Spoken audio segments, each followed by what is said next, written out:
This is the Atlas and Atlas Cross Sport for 2026. There's a bunch of different trim levels. We're gonna break them all down for you. We start out at SE, right? So that's gonna be leather seating, remote start, heated seats.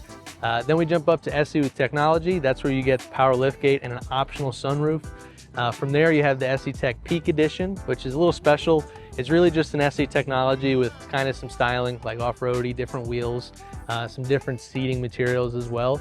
Above that, you have the SEL, which starts getting the guaranteed leather seating. You have the navigation, guaranteed sunroof, power liftgate. Then you jump up to the premium where you get the folding mirrors, sound system, navigation, 360 cameras, self-parking, all of the above. The main difference between the Atlas and the Atlas Cross Sport, Atlas Cross Sport only has 2 rows versus the Atlas has 3 rows of seating.